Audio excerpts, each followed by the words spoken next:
Hi, welcome back to another episode of Life Changers, and this is Mike.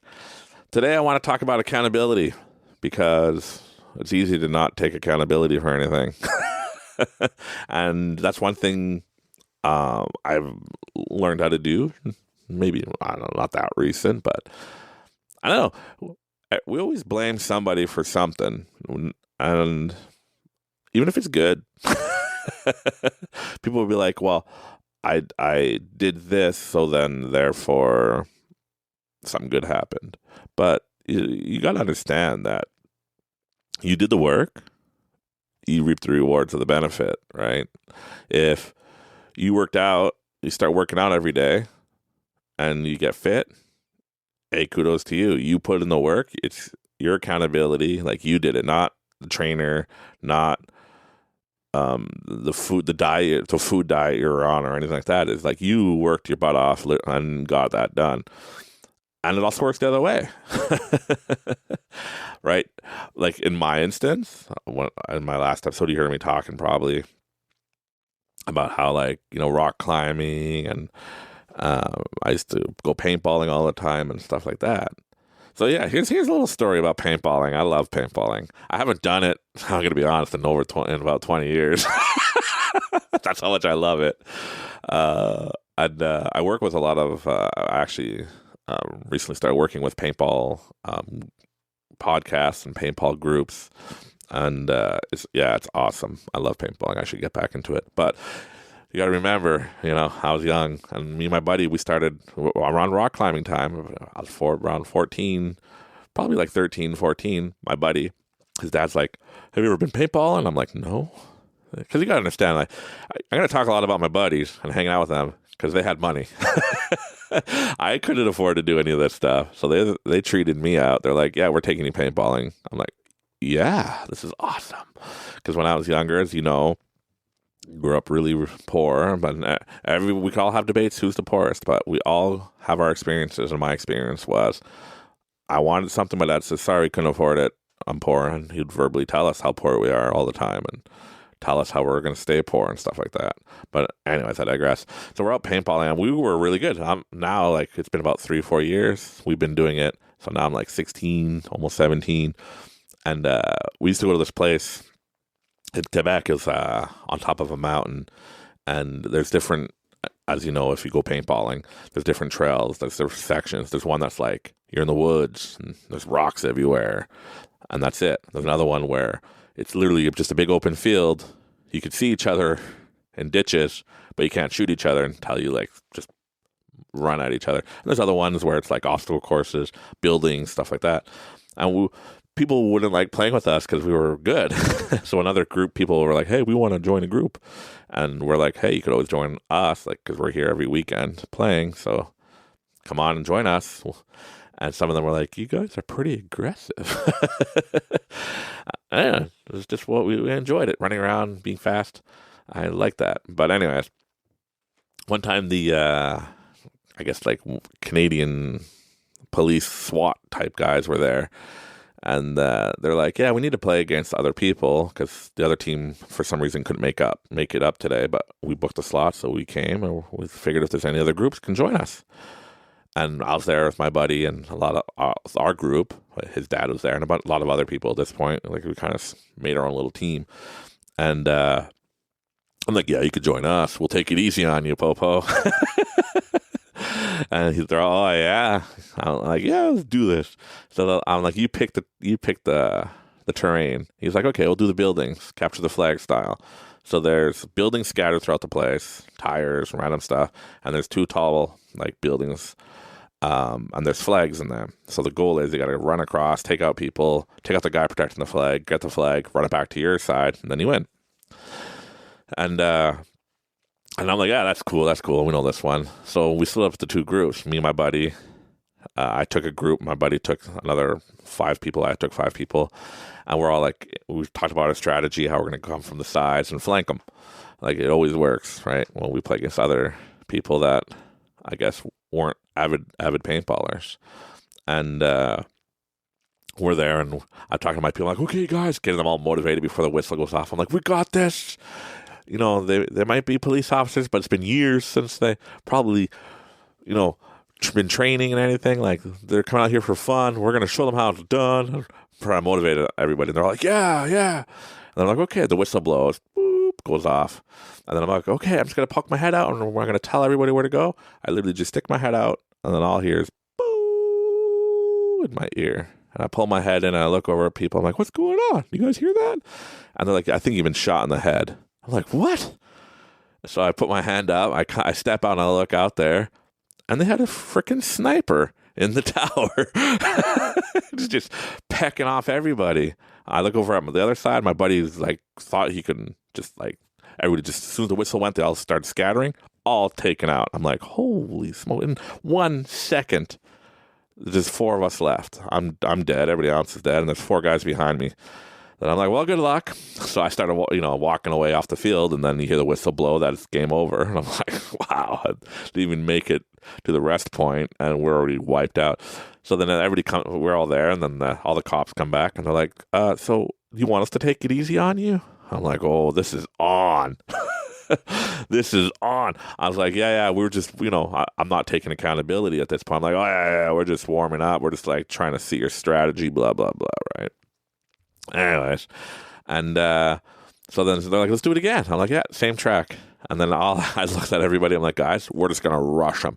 I'm just going to run and not stop running, and I'm going to zigzag it until I shoot everybody. And, that's what we ended up doing. Everybody's just running, scattering everywhere. It was crazy. And a few of us made it to the tower where the sniper was at. And then my buddy starts climbing up to shoot him. And then the guy turns around, sees him there, and he has another gun. So he says, freeze, or take the shot if you're within 10 feet of each other. So my buddy's like, I'm not taking the headshot. I'm out. And then the guy looked up, and my buddy's dad was there, and he was like going to open fire. And the guy shot and then took him out. Then I just ran as fast as I could, dove, and I just looked up and just opened fire. Just hit the whole thing. And eventually I got shot and I'm dead. And and then we're all like, oh, we almost won. But I guess it was a real good experience in the sense I was like, okay. And like everybody's just like, what's going on? We're usually the best. You guys are like the best. We're awesome. And I'm like, no, we suck. I said, we're only good, right? In one of the realities, pretty much the reality of when people just come here to shoot once in a while, yeah, we're the best because we're here every freaking Friday. But if we go out with pros and where the teams are, we're probably the bottom of the barrel. That's probably why we never actually registered a team and went out, because we knew we took accountability and that we probably suck compared to those guys because they're out there more often than not. And I know I'm not supposed to be talking about accountability, but I just like this story. I thought I should put it in. So that's why I added here and there. I took accountability for losing. Because it's an awesome story. I have to fit it in somewhere. I'm just going to be honest. Hope you enjoyed that story. But anyways, we'll get back to the meat of things. But yeah, like people just don't take accountability anymore. I'm always afraid that. Why do you think everybody has cameras in their cars now, in their dash cams, and even in the back now? People have cameras watching the back of their car. Why? Well, because if somebody hits you, what's the first thing? One time, here's story time. This is actually relevant, okay? But I'm in Quebec City working, and I'm staying at a hotel, and I'm coming from the underground parking, coming up. And there's stop signs, 4-way stop in Quebec. If anybody's been to Quebec before, there's stop signs everywhere. And they're always 4-way stop signs. Sometimes you'd be in the middle of nowhere and like, why is there so many stop signs? I think it's just to keep us going, stop and pushing the gas. And I don't know, maybe they make more tax dollars on the gas we spend at all these stupid stop signs. Anyways, because when I moved to Ontario, I don't know, one time I found myself slowing down and getting ready to stop in the middle of nowhere. And my wife's like, why are you stopping? And I'm like, isn't there a stop sign? She's like, dude, we're in Ontario. I'm like, oh, yeah. There's no stop signs everywhere, like in Quebec. Anyways, I digress. So I'm coming out, the stop sign for everybody. And then I pull out because no one was at the stop signs. And I'm the only one there. So I get up. And then I get hit on the side. Poof. This guy hits me with his pickup truck on the side of my car. I'm like, oh. And he worked there. And what's the first thing that happens though when somebody hits you? You're like, oh crap! It's gonna be, me versus him or her, and like it's just gonna be an argument here, and we're gonna have to fight it out. And I'm just freaking out, like they're probably gonna lie, saying it's my fault, and then because there's always that argument, right? And this was, I guess, before cameras were popular in cars. But yeah, a good thing the guy was honest. He worked there. And he's like, yeah, I hit you. I didn't stop. I didn't think no one was coming out. And it was all settled and whatnot. But I'm awesome. I'm grateful that individual took responsibility. And he it kind of almost seemed like his boss was coaching him to be like, so you hit him? He's like, oh yeah, I blew the stop sign. I didn't think someone was coming out of there. And I took him out. And you're like, you sure? Like, and in Quebec, you don't call the police, right? You just fill out a form. There's forms. Everybody, or you could just download on your phone nowadays. But back, then people usually carry forms. I mean, just fill it out, and you both agree on it, and both forms look the same. You sign, and that's it. Unless somebody got injured, then you call the police. So it's that easy. You're not just sitting there going, oh, wait for the cops. I'm gonna sue you. But anyways, that's my greatest fear. Is when somebody hits me, they're just going to blame me. And it's if they have more people in the car or more people around that say like, oh, yeah. If they want to lie about it, they can. That's tough luck for me. And then my insurance premiums are going to go through the roof. And that's just one example of people that don't take responsibility. But another thing is like, I started selling on Amazon when Amazon first came out in Canada and first became popular. And how many people would just buy things and in the end, lie about it to return it for free. And I'm sure everybody's like, yeah, we all do it now. Yeah, but I mean, if you bought something and you didn't read the description, it's your fault that you bought it without knowing if it fit your vehicle or whatever. It's your problem. It's not my problem. I wrote everything there for you. But no, nobody takes accountability anymore. Everybody's just like, well, no, man. Yep. It's not my fault. It's Amazon's fault. It's always Amazon's fault. Even if I buy the wrong thing, it's Amazon's fault. Or it's Walmart's fault that I broke it because I threw it on the floor. Right?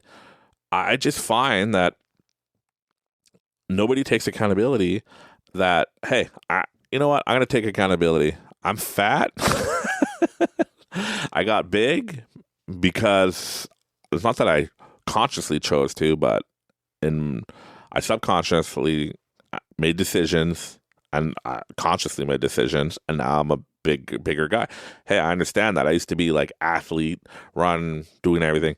Now I'm traveling a lot, sitting around a lot. So of course I got to make the decision, take accountability, and be like, oh, because one of my buddies today were telling me that, hey, did you know that if you get to a certain weight, it's a disability? He's like, you get free money from the government, and the being obese is a disease now. It's not your fault. I'm like, no, it's my fault. I know I'm not obese. Well, I don't think I am, but I'm probably 100 pounds overweight. And it's my problem. It's my fault. If I make a bad financial decision, it's my fault. I can't blame McDonald's for making me fat.